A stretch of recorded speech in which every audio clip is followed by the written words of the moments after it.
right. Shalom. First and foremost, I want to give all praises, honor, and glory to Yahweh, Bahasham, Yahweh Shai, Bahasham, Rakah Kudash. Double honors to the elders and the apostles of Great Millstone, and peace and blessings to the elect. And I titled this video, Let Me Show You Something.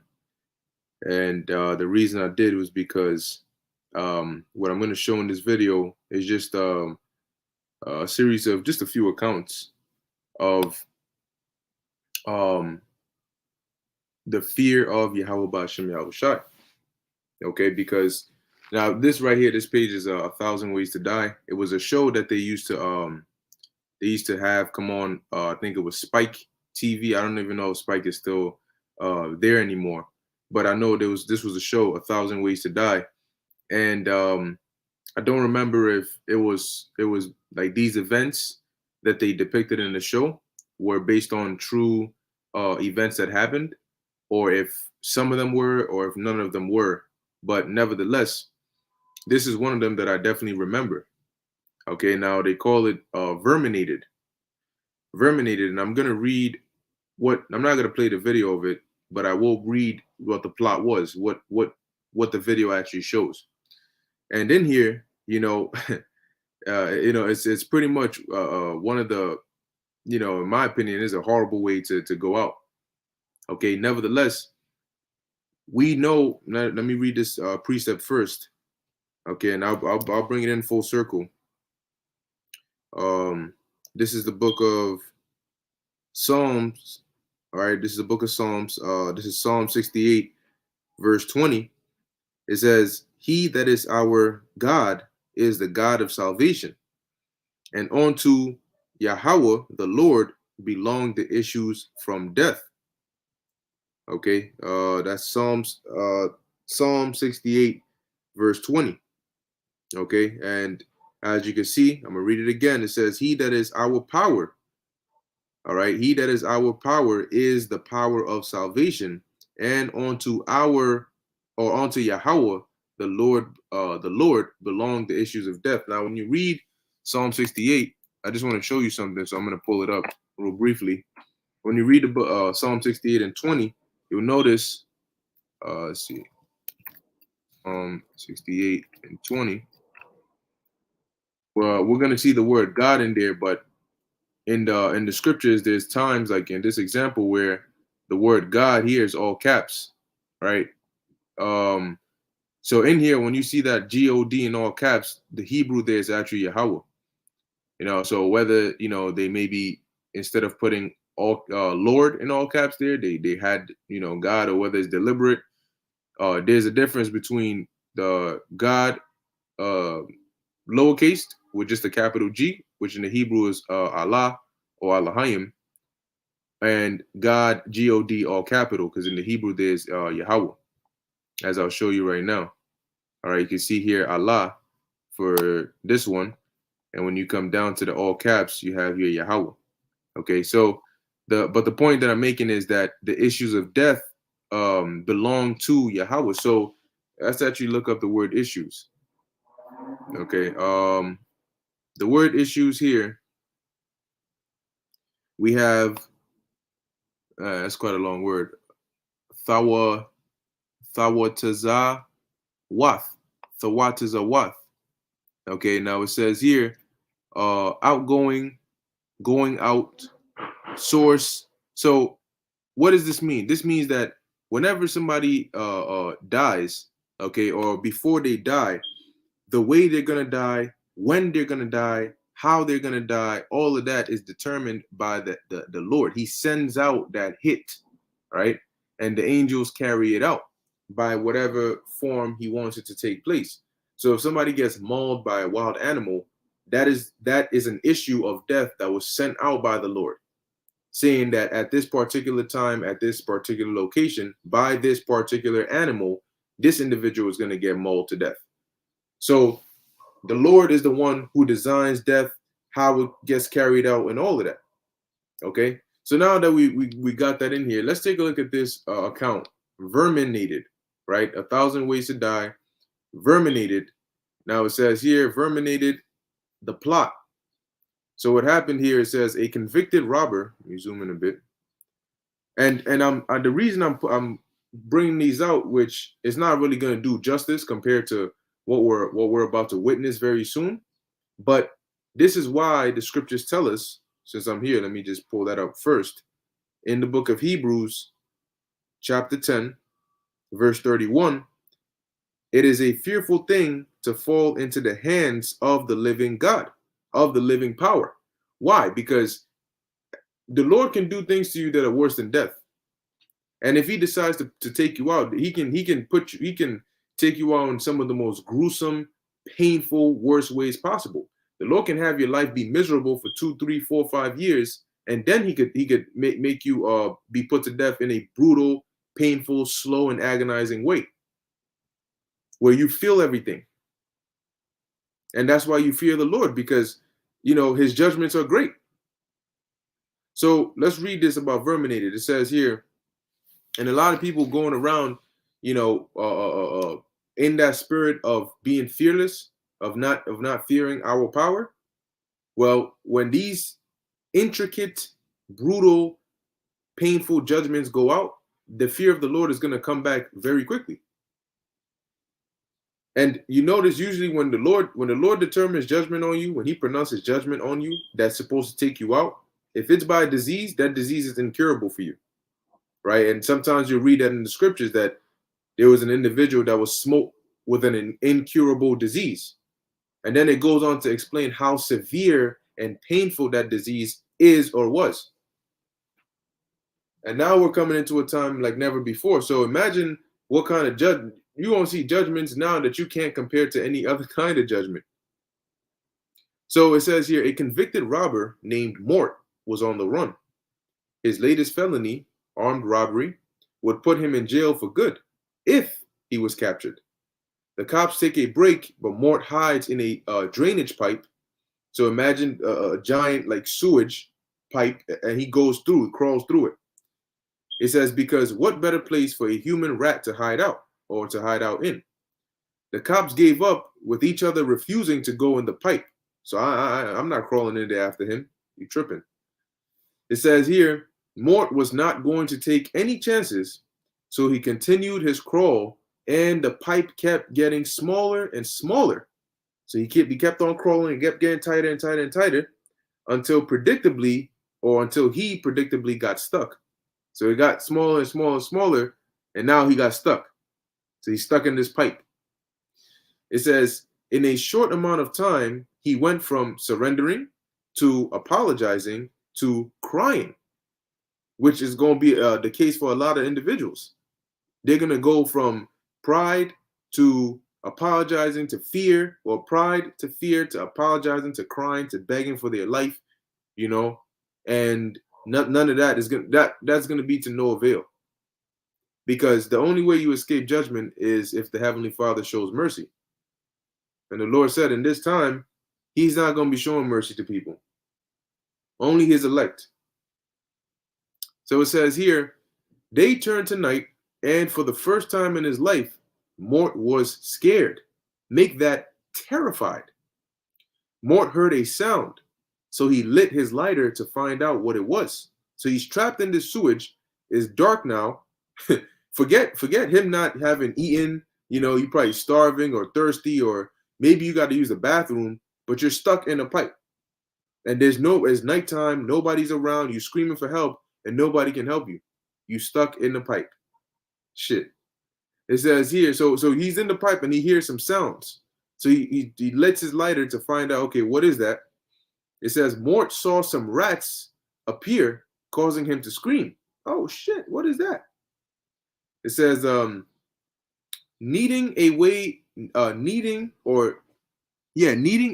past Mort, the rats attacked him. So imagine the rats coming, right? He's trapped, right? And the rats are in front. They're coming towards him, and they're trying to go past him, but he's in the way. So these rats need a way to get past Mort to get to the other side to go wherever they're trying to go. And lo and behold, Mort is stuck here looking directly in the face of these wild-ass rats. And let's see what these rats do. So it says here, Needing a way past Mort, the rats attacked him, ate through his eye, right through his brain. Unfortunately, Vishalai Rayo says that this is one of the most gruesome deaths imaginable.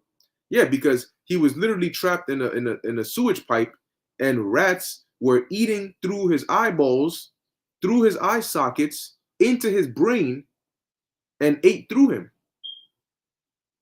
It says the next morning, Mort's face had skin ripped away, his eyeballs destroyed, and brain matter eaten away by the rats, sending this robber to the hell he deserves. Okay, so this is just an account from yeah, there we go. Yeah, you saw it. Yep. Okay, so you know what I'm talking about, and that's why I put this picture here. I'm gonna zoom in a bit more. Can't really zoom in much more than this, but there you can see his face has been ripped up. His eyeballs are no longer, because the rats ate through it, and they ate his brain and whatever else. And this isn't, see, if a rat bites your eyeball, if a rat would, and you, matter of fact, hold on a second. Let me do this right here. Let's go to Google and let's type in images. Or actually, just type in rat. There we go. Maybe, and some of you might, you'd be creeped out, because, you get an up close picture. Oh, Lord have mercy. Look at this joint. Right now, this is a naked mole rat. Still a rat, but it's a naked mole rat. And you see this teeth? See that shit right there?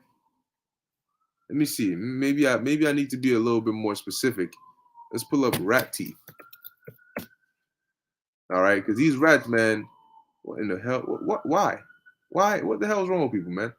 Anyway, all right. So here's looks like an image of like a rat skull. So you can see here rat teeth. So you can see here they got the frontal part right here.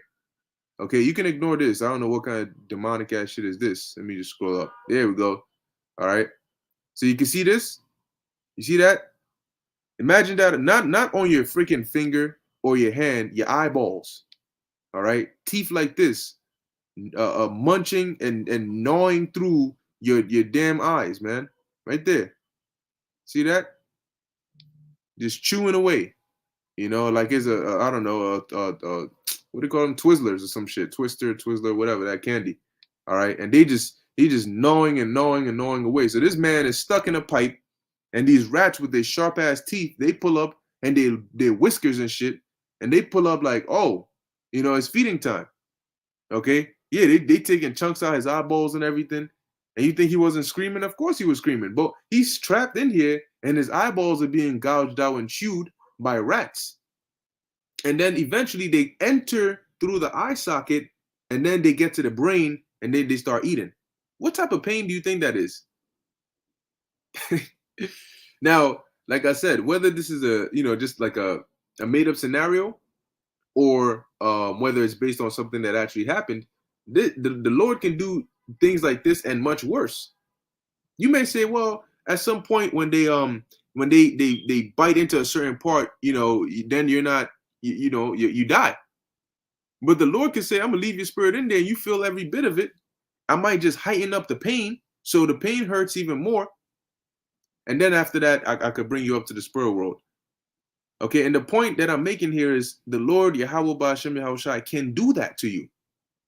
He can have you in this condition or in a much worse condition where you are suffering in continuous, excruciating, gruesome pain. And you're screaming out to help, you're screaming out, crying for help, and there's no way, nothing that can be done for you.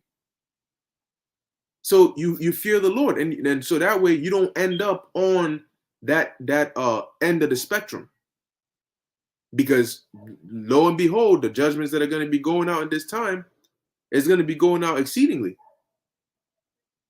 Okay, so the next one I have is actual account in the scriptures. And this is dealing with Jehoram. I believe he was one of the kings of Judah. Or now it says 2nd Chronicles 20:21 and 16. Moreover, and there's I'm sure there's many other instances of different things happening, but I just picked out a handful, maybe about two. just to help drive home the point of the fear of the Lord. Now, as we read these accounts of the judgments the Lord brought upon certain individuals, keep in mind that we're now entering a time when the judgments you're going to see now, you would wish that you rather got the judgments that happen to individuals like this than what the world is going to be going through now. So in a time like this, when the Lord is about to bring great judgments upon the earth, this is not a time to be playing around with the Lord, as a lot of Israelites are doing.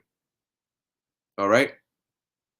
And so when we go through these scriptures, that's how you know a lot of these Israelites, they don't read these scriptures really. There's no way you can read the Bible and not fear the Lord with the things he's done and the things he's capable of. Okay. Oh, yeah. That's right. Yep. Dyed garments from Basra 144 Ba. That's like in Game of Thrones, where they strap a bucket full of rats to a man's stomach, and they put fire to it, and they ate through his stomach. Yeah, I remember that scene. They had a individual tied up in a chair, and then they lift up your shirt or whatever, and then they have like this bucket, and they attach it, they tie it to your midsection, and in the bucket are rats. So the rats are in there, and the only way is either through the sides of the bucket or your flesh. And then they heat up the bucket, so the rats are like, yo, shit, we got to chew our way out of here. They ain't gonna chew through the bucket. So guess what they chewing through? Your midsection, okay, your stomach. Now imagine that you tied up, and there's rats eating through your stomach. All right, it's they chewing away. Yo, you screaming and shit. Oh my God, whoa, Lord, please. That's what a lot of people. Oh Lord, please. Oh Lord, oh Lord, oh Lord. What you mean, oh Lord? Oh Lord, you weren't thinking about oh Lord when you were doing that wicked shit. So, and I say this always, that the Most High doesn't cringe. He doesn't see just that's too bad. No, because he's the one that designs. He's the author. Of course, they have councils in the heavens, and you got angels that'll come out. Deaf angels that'll come out left and right and say, "Yo, you know what? I'll kill him this way." I go, "Oh no, I could kill him this way. Oh, I could pull out his fingernails and poke it into his eyeballs and scoop out his pupil with it. Oh yeah, do that. All right, then he has leeway to go and do it." So you just wait till the Lord unleashes this hell out here, and you're gonna find out why death angels are called death angels, why demons are all right. So it says here, let's read 2 Chronicles 21:16. Moreover, the Lord Yahweh stirred up against Jehoram the spirit of the Philistines and of the Arabians that were near the Ethiopians, and they came into Judah and break into it and carried away all the substance that was found in the king's house. It says, and his sons also, and his wives, so that there was never a son left him save Jehoahaz, the youngest of his sons. So he lost his wives, he lost his children, except for one of them, okay, Jehoahaz, which was the youngest. It says, and after all this, the Lord smote him in the bowels. So the Lord didn't stop there, taken away. Because one thing is, oh man, one thing with the Lord is so dangerous that he can say, look, I could do something to you, right? I can you as an individual, I can hurt you. I can hurt you physically. I can torture you. I can do all that to you, right? But you know what else I could do to you? I could set you up nicely. I can bring somebody into your life, make you fall in love, in deep, strong love, so inseparable, that you feel like you're gonna die without this woman or this person, or this woman and these kids, and make you love your family so much, so that in that time I can then have your family brutally killed or tortured or suffer before your eyes, and then I have you suffer. Yeah, you think the Lord can't think that far? You think he can't think that deep? The Lord can set you up years in advance. And here it is, you doing wickedness thinking, damn, the Lord, you know what I'm saying? The Lord is blessing me. I got a fine ass woman. I got kids that I respect. Oh, I love this. not knowing that the Lord could have been setting your ass up for the future. So he's doing this so that when your family gets hurt, it hurts you even more. Don't you know the Lord can do that? Oh no, the Lord wouldn't do something like that. That's too cruel. The definition of cruel is created by the Lord. Okay, cruelty is a concept that was put in the earth. Who do you think put it here? That's why you want to make fun of Dagon and Baal and Molech and all. You can go ahead and do that. But the one entity or the two entities you don't cross are the Heavenly Father and His Son. And Israelites, all right, are crossing the Heavenly Father and His Son in the worst ways possible. And the Lord is not going. He's not going. The Scriptures say He shall not at all acquit the wicked. You're not going to pass on by. You're not going to walk on by. The Lord will judge you. Okay, He's bringing judgment to the whole earth. And it's going to be painful. Trust me, it's going to be painful. This is yeah, that's right. King of Kings Yahweh Shai is coming soon. It's going to be on some Final Destination type stuff. Yep, that's right. Pillars of Benjamin, this is Ecclesiastes 8 and 11. Because sentence against an evil work is not executed speedily. Therefore, the heart of the sons of men is fully set in them to do evil. And I said this before that if the second you committed adultery or murder or something, you went off, you were punished on the spot, people would fear even opening their mouth to say certain things, because the second you're dealing with a chick, right? Or you're trying to deal with another man's chick, and the second you go to, start the act, you just spontaneous combustion. You just set on fire or some shit, or termites out of nowhere just swarm you, or a whole swarm of hornets and bees just pull up out of nowhere and just start stinging you, right after another. See, if judgments like that went out literally right then and there on the spot, anybody, wherever you are, whenever you are, the second you start about to commit the act, boom, people would fear. Okay, people would be afraid.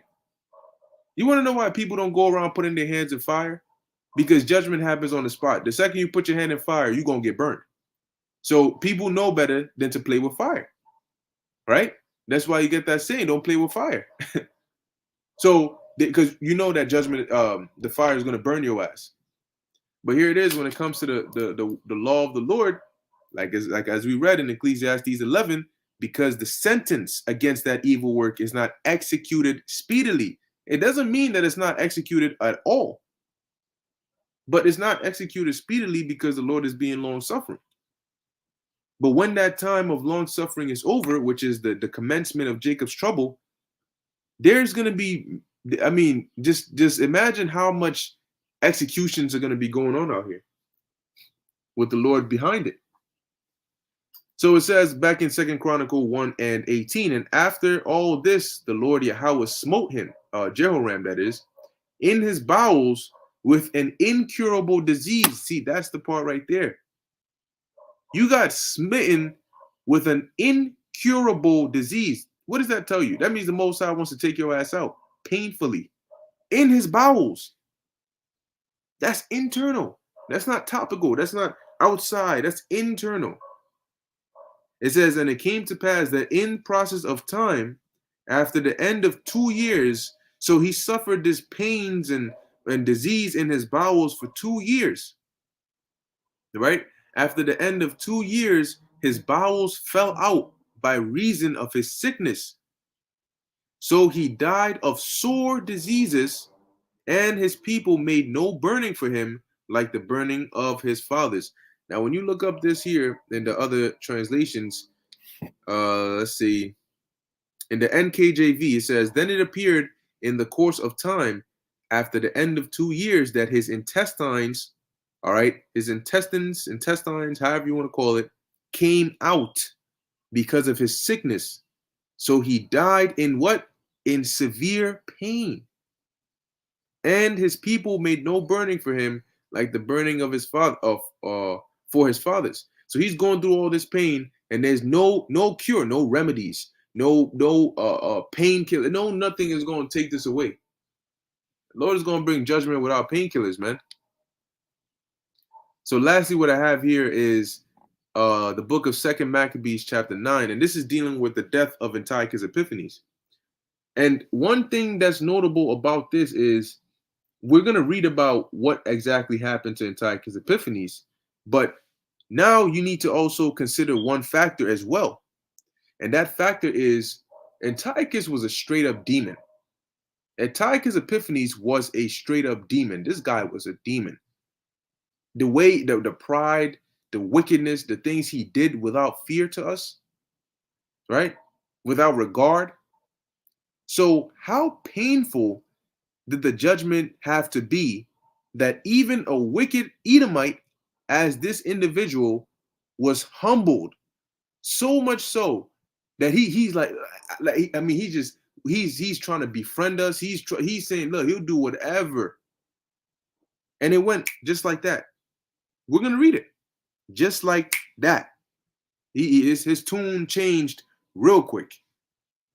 That's the power of the Lord.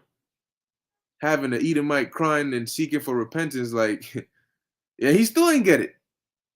Oh man. So this is Second Maccabees chapter 9 and 1, and I'm going to read through it, at a moderate pace. So it says, about that time came Antiochus with dishonor out of the country of Persia, for he had entered the city called Persepolis and went about to rob the temple and to hold the city, whereupon the multitude, running to defend themselves with their weapons, put them to flight. And so it happened that Antiochus, being put to flight of the inhabitants, returned with shame. Now when he came to Ecbatane, news was brought him what had happened unto Nicanor and Timotheus. Then, swelling with anger, he thought to avenge upon the Jews the disgrace done unto him by those that made him flee. Therefore commanded he and his chariot men to drive without ceasing. Keep going, don't stop. And to dispatch the journey, it says to drive without ceasing and to dispatch the journey. The judgment of the Most High now following him. So he's on his way. Yeah. I'm out here. I'm finna go. Man, I'm gonna go mess these Israelites up. I'm gonna mess them Jews up. Man, they wait till I get there. Yo, don't slow down. And as he's doing all this, the judgment of the Lord is following him.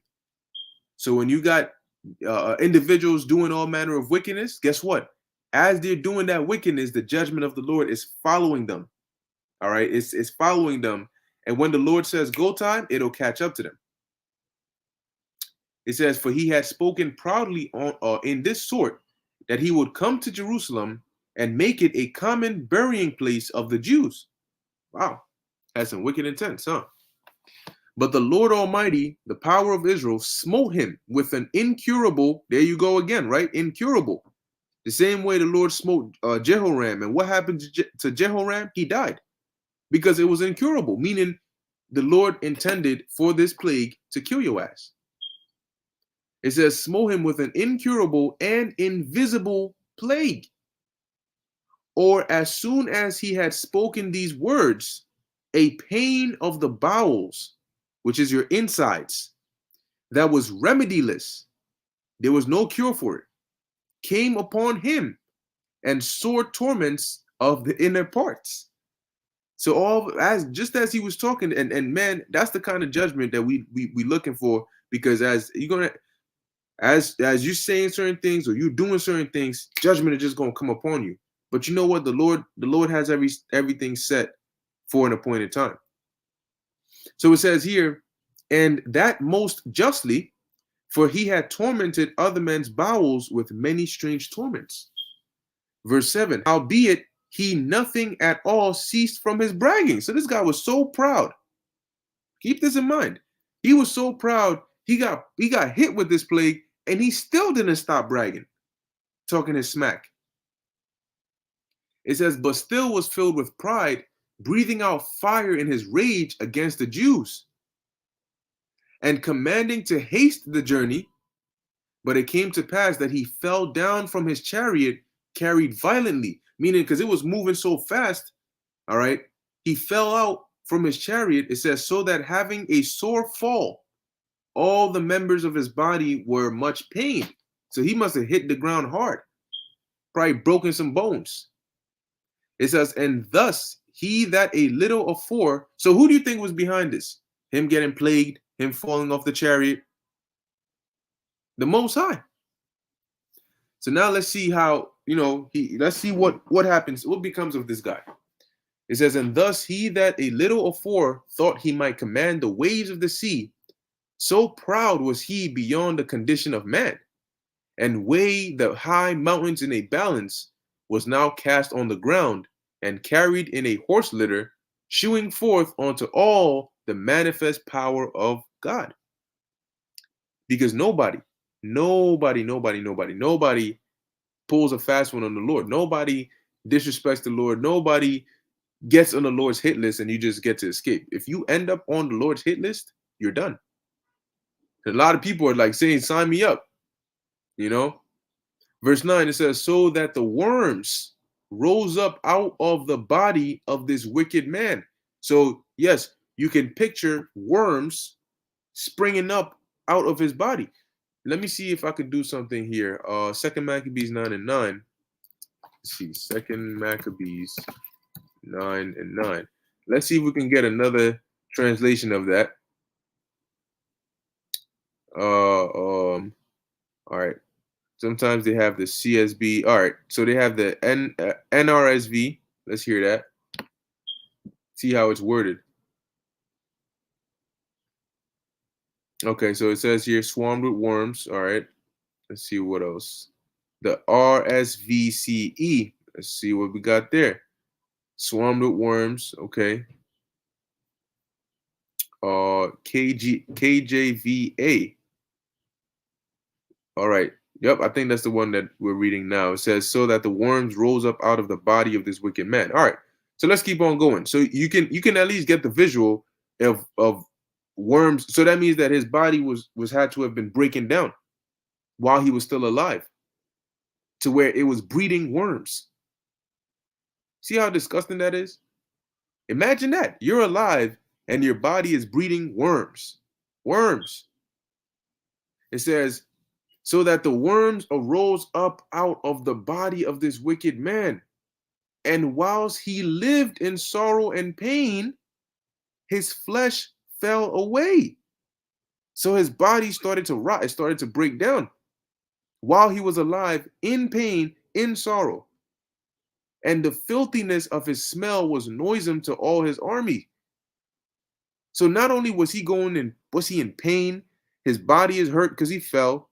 His body is broken down while he's alive, and worms are, oh Lord, are coming out of his body. But now he has to deal with the horrible stench. Probably smelling worse. No, probably smelled just like a decomposing body. And whoo, man. And the Lord hit him with that, man.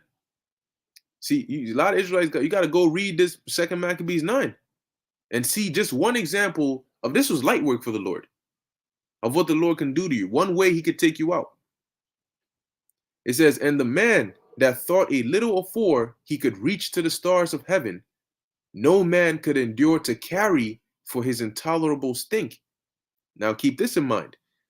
He was a king, right? He was considered a king, ruler of that land. So these men that were supposed to carry him, right, in the control the horses, they were his soldiers, meaning that they had to do whatever they were commanded. So how bad do you think the smell is that even the soldiers who had to obey their king could not endure to carry him? It says here, therefore, probably should say he, being plagued, he began to leave off his great pride. Whoa, oh, did he now? So now this man talking about making Jerusalem a place of burying, and he's man, wait till I get there. Them Jews, man, I'm gonna mess them up. Now he left off his pride.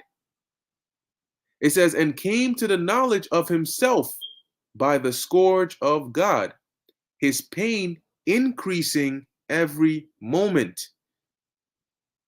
So, can you imagine that? Worms out your body, you smell worse than a dead body, and you're in pain, and the pain is only getting worse and worse and worse. We've all gotten hurt before.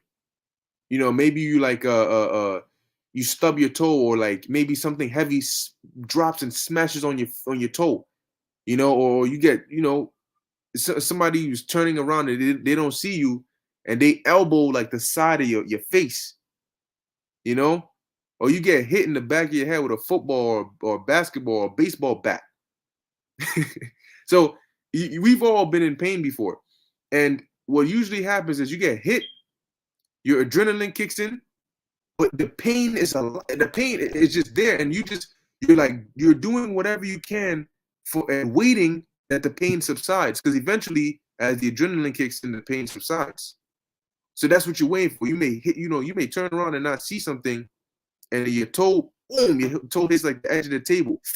Ooh, and you don't even want to look at it until it starts to cool down a bit, so the pain can go down a bit, so you can bear to even look at it or touch it, right? So usually in our case, you get hurt and then the pain subsides over time. Or in his case, it was reversed. The pain was going up. Imagine that. Imagine if you stub your toe, and instead of over maybe after a minute or 30 seconds, instead of the pain getting easier and easier to bear, it's getting worse every moment. Let's keep on reading. Verse 12. It says, and when he himself could not abide his own smell. Ooh, he smelled so bad, even he himself couldn't tolerate it. But what you gonna do? You're gonna hold your breath, but you gotta breathe. You can't suffocate. If you don't breathe, you suffocate. If you breathe, you smelling something so bad that you don't want to breathe. The Most High is, man. It says he said these words, and this is, mind you, let's remember who this guy is. This is an Edomite demon who is proud and is in power. A proud Edomite demon who is in a position of authority. And this is what he said. It is meet to be subject unto the Most High. Whoa, what? How? An Edomite? A proud Edomite in a position of power said out of his own mouth that it is meet, it is good to be subject unto the Most High. Is that right? I thought this man thought he named himself Theos Epiphanes, God manifest. So clearly this guy was a proud demon. He thought he was on that level. And look how quickly he got humbled by the Lord. So ask yourself, how much pain did this man have to be in that he turned his tunes just like that? And this is something the Most High did. So do you really think that you want to be going around messing with a God like that, a God who can do something like this to you and worse? You got to put yourself in, if that was you who got smitten with this plague, and you're just in pain, and the pain is getting worse and worse and worse every moment, and then it's incurable. You smell horrible, your body is breaking down, your skin is rotten. Damn, you're gonna wish you were dead. You're gonna wish that you were dead. You wouldn't want to be alive in that condition.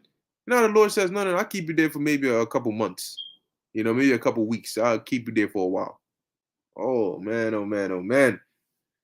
It says here, it is meet to be subject unto the Most High, and that a man that is mortal should not proudly think of himself if he were God.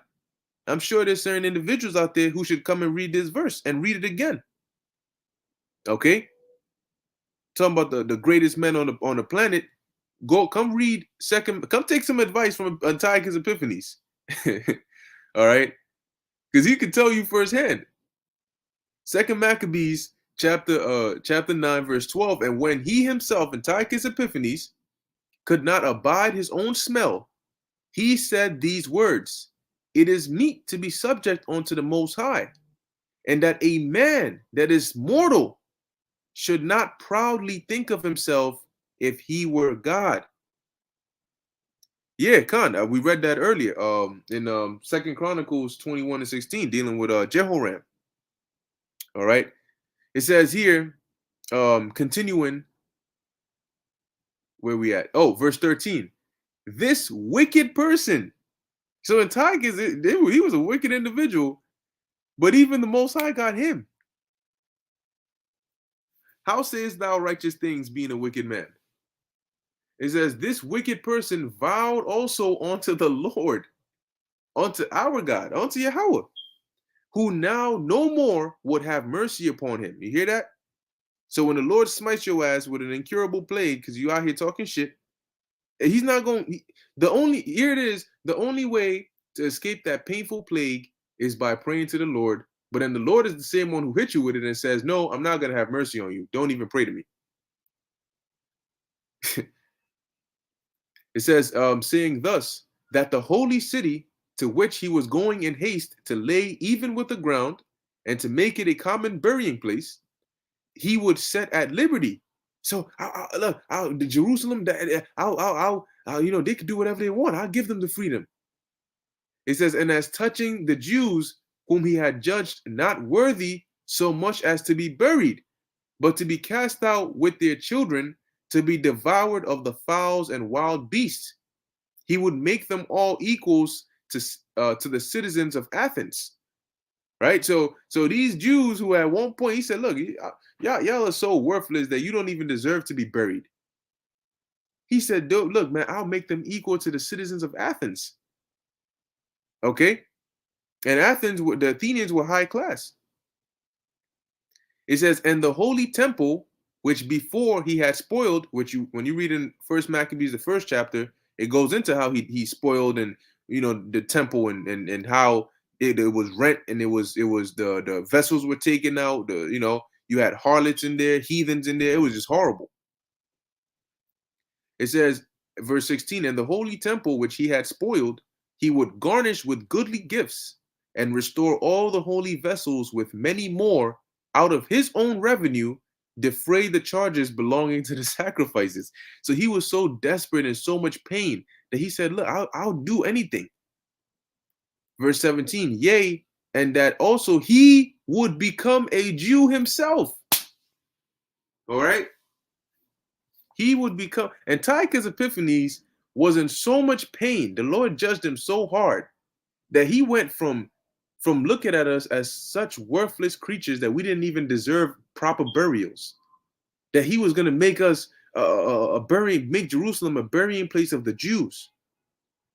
This man said, "Look, I would forget Theos Epiphanes. I'll be a Jew myself. Please, just have mercy on me." This is the fear of the Lord. It says, "And go through all the world that was inhabited and declare the power of the Most High." He said, "Look, Lord, look, if you have mercy on me, I'll become a Jew and I'll go through the whole world and I'll declare the power. I'll be a prophet for you. I'll teach people about you that they definitely shouldn't mess with you." And we're talking about remember, a wicked Edomite who is proud and is in a position of power. And the Lord humbled his ass to this point. It says, "But for all this, his pains would not cease." Lord said, "Nah, nigga, I need your ass to do that. You should have thought about that when you was doing all the wicked things you was doing."